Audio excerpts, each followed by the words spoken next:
नारी अगर पति का नाम लेती है तो उसकी आयु तिल भर की क्षीण होती चली जाती है। कितना? तिल भर। स्कंद पुराण में लिखा है तिल भर की आयु क्षीण होती चली जाती। नारी ज्येष्ठ पुत्र का नाम लेती है, हाँ ज्येष्ठ में अगर बेटी है तो उसका नाम ले सकती है, पर ज्येष्ठ पुत्र बड़ा पुत्र है और पुत्र का नाम लेती है तो उस बालक की कभी उन्नति नहीं हो सकती। तन से, मन से या धन से वो बालक हमेशा दुखी ही रहेगा। तुम दुनिया का सारा सपोर्ट कर दो, तुम चाहे अपनी प्रॉपर्टी बड़े बेटे के नाम कर दो, तुम चाहे पूरा दुनिया भर का सुख अपने बेटे के सामने लाकर खड़ा कर दो, तो भी अगर मां अपने बड़े पुत्र का नाम बार बार लेती है तो वो पुत्र या तो तन से या मन से या धन से दुखी ही मिलेगा, वो सुख नहीं पा सकता।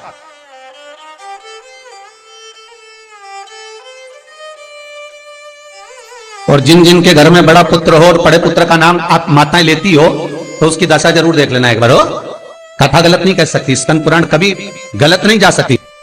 आपके घर में भी अगर बड़ा पुत्र हो और पुत्र का नाम अगर आप ले रहे हो, हाँ ये जरूर है अगर बेटी बड़ी और उसके बाद पुत्र बड़ा है तो वो ज्येष्ठ नहीं माना जाएगा। ध्यान रखना, ज्येष्ठ का मतलब होता है सबसे बड़ा पुत्र, उसके बाद सारे बच्चों का जन्म हुआ।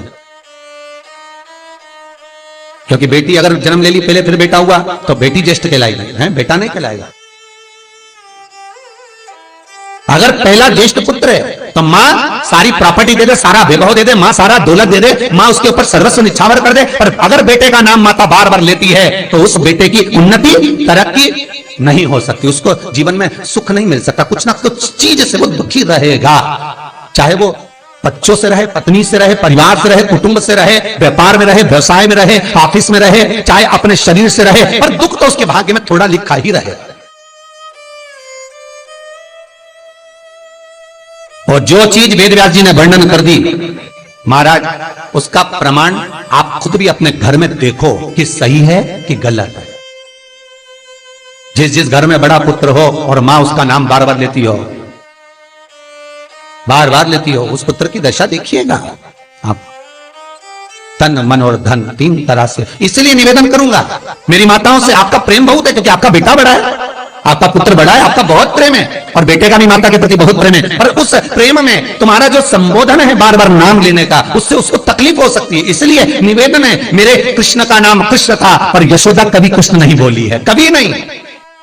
यशोदा कभी कृष्ण नहीं बोली, कन्वा कहती थी आपके बेटे का नाम कुछ भी आप उसको नाम से मत पुकारो, उसका नाम चेंज कर दो, थोड़ा सा बदल दो, आप उस नाम से उसको पुकारना प्रारंभ करो। आप जो भी बोलना चाहे, आपके दिल की बात है, तो आपके पुत्र से आप क्या बोल सकते हो।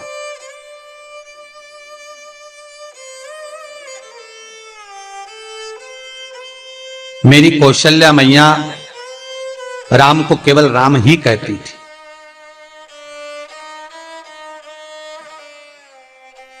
केकई राघव कहती थी,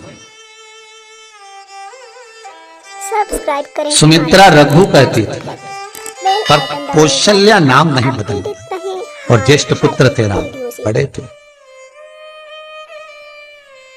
बड़े हुए, वन जाना पड़ा, लौट कर आए, धोबी की वार्ता सुनकर सीता का परित्याग करना पड़ा, समय आया लक्ष्मण का त्याग करना पड़ा, और समय आया तो ये शरीर को ही सरयू में छोड़ना पड़ा। कहां से? ताकि आप अपडेटेड रहें। स्कंद पुराण कहती है पति का नाम अगर नारी ले रही है तो तिल तिल भर उसकी उम्र घट रही है। पर ना जाने माताओं को ऐसा क्या है कि वो आज का फैशन हो गया, ए राघव इधर आ, राघव गया। सब्सक्राइब करें हमारा चैनल। नाम लेने में तिल भर की आयु घट गई। आइकन दबाएं ताकि आप अपडेटेड रहें। ज्येष्ठ पुत्र का नाम लेने में उसकी समृद्धि, उसका जो वैभव है, उसका जो सुख है वो घट रहा है।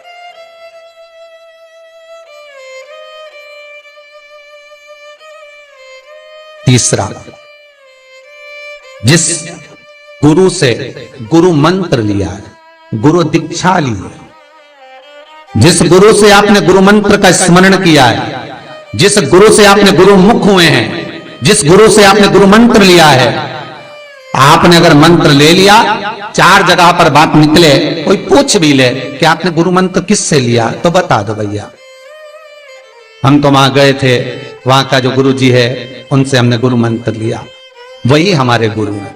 नाम का स्मरण ना करते हुए उसकी पहचान बताने का प्रयास करो, वो ऐसे वो वैसे वो वहां रहते, उसका स्मरण। गुरु का नाम लेने से क्या जाता है महाराज? शास्त्र कहता है गुरु जिसने मंत्र दिया उसका नाम मत लो, गुरु ने जो मंत्र दिया उसका नाम लो। बहुत ध्यान देना महाराज। दुनिया के लोग गुरु का नाम लेकर बैठे हैं, उन गुरु जी से मंत्र लिया था तो उन्हीं का नाम लिया जाए, श्री ये मान जी ये मान जी। अरे क्या नाम लेना, क्या नाम ले?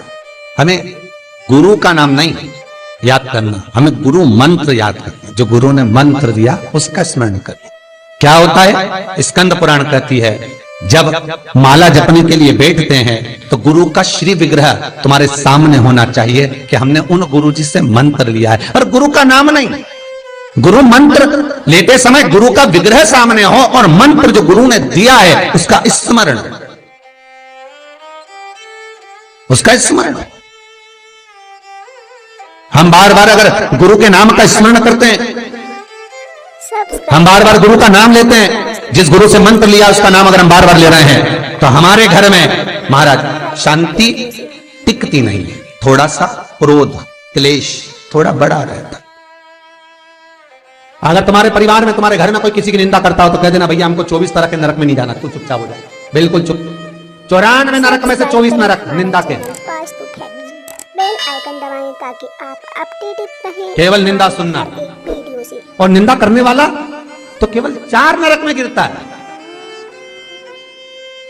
क्यों 4 नरक में गिरता है? तो पूछा निंदा करने वाले को ज्यादा पाप लगना चाहिए, नहीं उसको कम लगता है।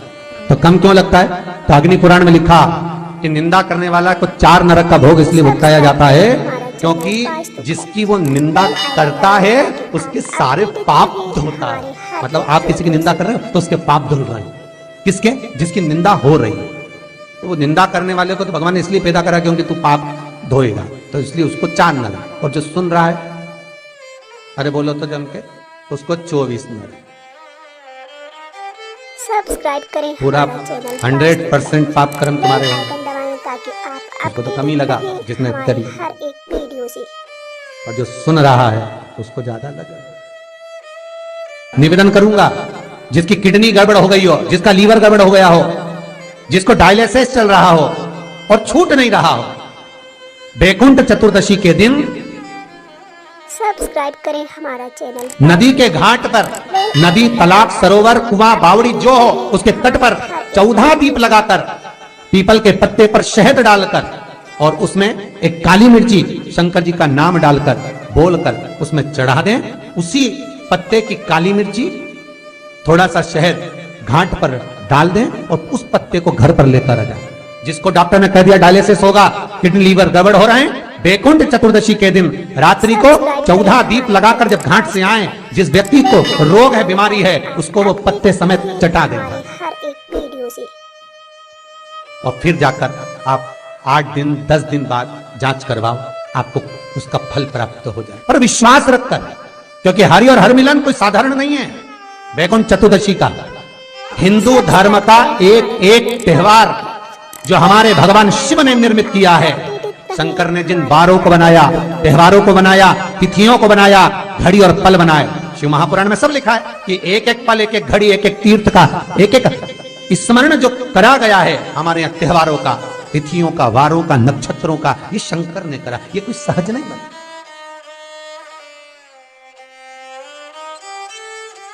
की सहजता नहीं है। श्री शिवाय सब्सक्राइब नमस्ते। करें हमारा चैनल वास्तु फैक्ट। श्री बेल आइकन दबाएं ताकि शिवाय अपडेटेड रहें नमस्ते। हमारे हर एक वीडियो से। श्री शिवाय नमस्तुभ्यं।